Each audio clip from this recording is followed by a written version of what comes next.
কিছুমান কথা ভাবি আচৰিত হওক যে 2012 চনত এটা নিৰ্ভয়া কাণ্ড সংঘটিত হৈছিলে আৰু নিৰ্ভয়া কাণ্ডৰ পিছত গোটেই দেশ ৰাজপথত আছিলে, গোটেই দেশ বাহিৰলৈ ওলাই আহিছিলে আৰু তেতিয়াৰ ইউপিএ চৰকাৰৰ বিৰুদ্ধে তীব্ৰ প্ৰতিবাদ সাব্যস্ত কৰিছিলে। কিন্তু আজিৰ তাৰিখত যি জঘন্য ঘটনা সংঘটিত হৈছে কৰ্ণাটকৰ বাংগালুৰত, তাত এগৰাকী সাংসদ, বিজেপিৰ মিত্ৰ দলৰ সাংসদ, সেই সাংসদগৰাকীয়ে প্ৰায় 3000 যুৱতী মহিলাসকলৰ সৈতে যৌন আতিশায্যত লিপ্ত হয়। যিসকল মহিলাৰ সৈতে তেওঁ যৌন আতিশায্য চলায়, সেই মহিলাসকলৰ এই যৌন আতিশায্যৰ ঘটনা তেওঁ নিজৰ মোবাইলত ৰেকৰ্ড কৰে। কোৱা হৈছে তথ্য মতে 2976টা তেনেধৰণৰ ভিডিঅ' পেনড্ৰাইভে কৰ্ণাটকত ভাইৰেল হৈছে, বাংগালুৰত তেনেকে বিলাই দিয়া হৈছে, বিতৰণ কৰা হৈছে। এইবাৰ লিংক নহয়, কৰ্ণাটকত সম্পূৰ্ণ তেনেকুৱা ভিডিঅ' বিতৰণ কৰিছে, ভাইৰেল কৰিছে একাংশই। নিশ্চিতভাৱে ইয়াত ৰাজনৈতিক বিৰোধিতা থাকিব পাৰে, কিন্তু সাংসদগৰাকীৰ এনেধৰণৰ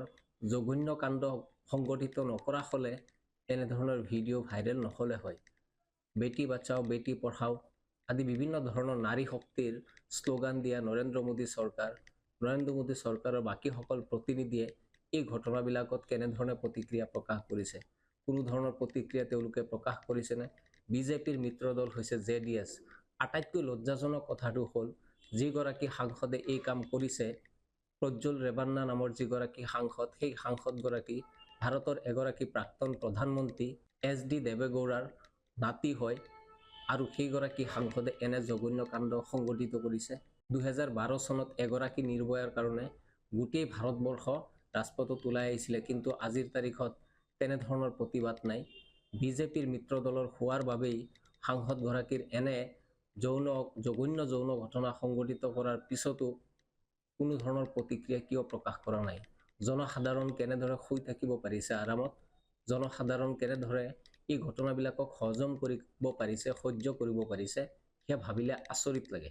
তাতোকৈ ডাঙৰ ঘটনাটো হ'ল যে এই ধৰণৰ অপকৰ্ম সংঘটিত কৰাৰ পিছত, এনেধৰণৰ জঘন্য কাণ্ড সংঘটিত কৰাৰ পিছত এই সাংসদগৰাকী বৰ্তমান দেশতেই নাই, দেশ এৰি পলায়ন কৰিছে। বিজেপিৰ ইমান শক্তিশালী এখন চৰকাৰ থকাৰ পিছত, ইমান শক্তিশালী এজেন্সি থকাৰ পিছত এনেধৰণৰ জঘন্য ঘটনা সংঘটিত কৰি এগৰাকী সাংসদ কেনেদৰে দেশ এৰি পলাই যাব পাৰে? ইয়াও এক তাৎপৰ্যপূৰ্ণ কথা। বৰ্তমান নিৰ্বাচনৰ বতৰ, কেইবাটাও পৰ্যায়ত নিৰ্বাচন অনুষ্ঠিত হ'ব লগা এতিয়াও আছে। এনে সময়তে এই ঘটনা পোহৰলৈ আহিছে। বিজেপিয়ে এই ঘটনাৰ কোনো স্পষ্টীকৰণ দিয়া নাই। প্ৰধানমন্ত্ৰী নৰেন্দ্ৰ মোদী, স্মৃতি ইৰাণী আদিয়ে কোনো ধৰণৰ প্ৰতিক্ৰিয়া তেওঁলোকে প্ৰকাশ কৰা নাই স্পষ্টভাৱে। আমি দেখিছোঁ যে প্ৰধানমন্ত্ৰী নৰেন্দ্ৰ মোদী এক প্ৰকাৰ তেওঁ হিতাহিত জ্ঞান হেৰুৱাই পেলাইছে আৰু এখনৰ পিছত আনখন সভাত তেওঁ অতি সাম্প্ৰদায়িক মন্তব্য প্ৰকাশ কৰি আছে, অতি জঘন্য মন্তব্য প্ৰকাশ কৰি আছে, যিবিলাক পঞ্চায়ত পৰ্যায়ৰ ৱাৰ্ড মেম্বাৰৰ পৰ্যায়ৰ নেতাও তেনেধৰণৰ মন্তব্য প্ৰকাশ নকৰিব, তেনেধৰণৰ জঘন্য মন্তব্য প্ৰকাশ কৰি আছে প্ৰধানমন্ত্ৰী নৰেন্দ্ৰ মোদীয়ে। প্ৰধানমন্ত্ৰী নৰেন্দ্ৰ মোদীয়ে এই ধৰণৰ জঘন্য আচৰণ কিয় কৰি আছে জানেনে?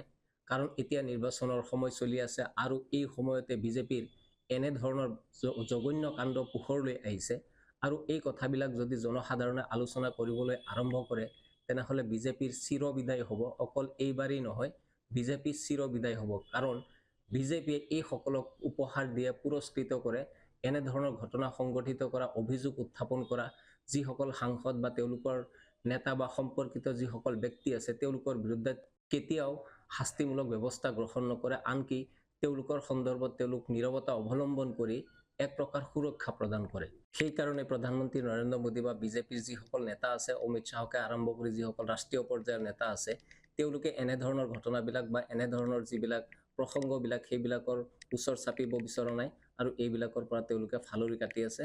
দেশৰ জনসাধাৰণক নিৰ্বাচনৰ বতৰত, বিশেষকৈ ভোটাৰসকলক তেওঁলোকে এনেধৰণৰ ঘটনাৰ পৰা আঁতৰত ৰাখি আছে আৰু নিজকে তেওঁলোকে ৰক্ষা কৰি আছে আৰু ইয়াৰ দোহাই দিছে একমাত্ৰ হিন্দুত্ববাদ আৰু তেওঁলোকৰ যি নীতি আদৰ্শ দলৰ, সেই নীতি আদৰ্শৰ দোহাই দিছে। কিন্তু আজিৰ তাৰিখত এনেধৰণৰ হাজাৰৰো অধিক ঘটনা সংঘটিত কৰাৰ পিছত দলীয় নীতি আদৰ্শৰ কিবা প্ৰাসংগিকতা থাকেনে? কোনো দলৰ নীতি বা আদৰ্শৰ যি দোহাই দিছে, সেই দলীয় নীতি আদৰ্শৰ দোহাই দি তেওঁলোকে দৰাচলতে এনেধৰণৰ অপকৰ্ম আৰু যি জঘন্য পাপ কৰিছে, সেই পাপবিলাক তেওঁলোকে ঢাকি ৰাখিব বিচাৰিছেনে? आप सभी को नमस्कार। हम कभी सुनते हैं कि एक मिनिस्टर के बेटे ने फोन टैप किया, दूसरे वक्त सुनते हैं कि एक मिनिस्टर के बेटे ने अंकिता को पहाड़ी की ऊंचाइयों पे से धक्का दे दिया। एक मिनिस्टर का बेटा ब्लैकमेल करता है और दूसरे मिनिस्टर का बेटा लोगों को मोलेस्ट करके दबाता है। लेकिन आज का जो केस है प्रज्वल का, जो कर्नाटका के मिनिस्टर का एक बेटा है, उसने 2800 लड़कियों के साथ फोर्सिबली वीडियोस बनाए और ऐसे अश्लील वीडियोस बनाए। फिर भी क्योंकि उसके पास पैसा है और पावर है, उसको हमारी गवर्नमेंट ने कुछ नहीं किया। वो आज जर्मनी में बैठा है और जब तक ये जनरल पब्लिक दबाव नहीं बनाएगी तब तक उसको कुछ नहीं होगा। आवाजें उठाई जाएगी, राजनीतिक फायदे उठाए जाएंगे, लेकिन उसके बाद भी उसको पनिशमेंट मिलेगा, इसकी कोई गारंटी नहीं है। मैं हाथ जोड़कर हर एक महिला से ये प्रार्थना करती हूँ, हर एक बेटी, हर एक भाई, हर एक वो इंसान जो अपनी बेटियों से प्यार करता है, अपनी बहनों से प्यार करता है, मैं ये निवेदन करती हूँ कि जब आप वोट करें, एक ऐसे इंसान को वोट करना जो एक महिला को सच के मायने में नारी शक्ति का स्वरूप मानता है।